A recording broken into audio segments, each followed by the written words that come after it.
Alliance, who are working hard in Parliament not only to stand up for the Palestinian people and against the genocide in Gaza, but to offer a real alternative to Labour's austerity agenda.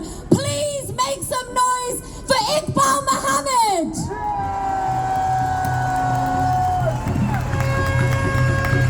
Free, free! Free, free! My dear friends of global justice and peace, hello and assalamu alaikum.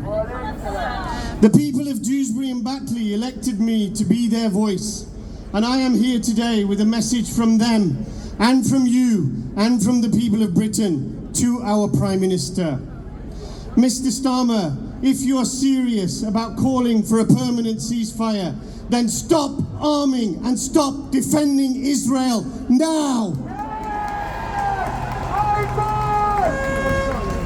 If you are serious about upholding international law, then stop endorsing and enabling Israel's genocide and mass murder, and start taking decisive action to stop the killing and compel Israel to comply with international law.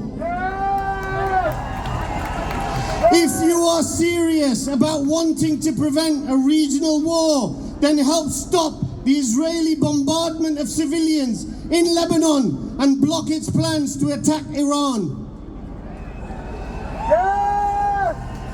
And if you want to be taken seriously and succeed as Prime Minister, then listen to and implement the will of the British people, who overwhelmingly want the genocide to end. I oppose any missile attacks on Israeli civilians in the same way I oppose Israel's mass bombardment of Gaza and Lebanon, and God forbid Iran, or the killing of civilians on October the 7th. But it's simply nonsense to reduce the current threat of regional war in the Middle East to the actions of Iran. The Palestinian people have been resisting Israeli occupation of their lands since before the Islamic Republic of Iran was even born.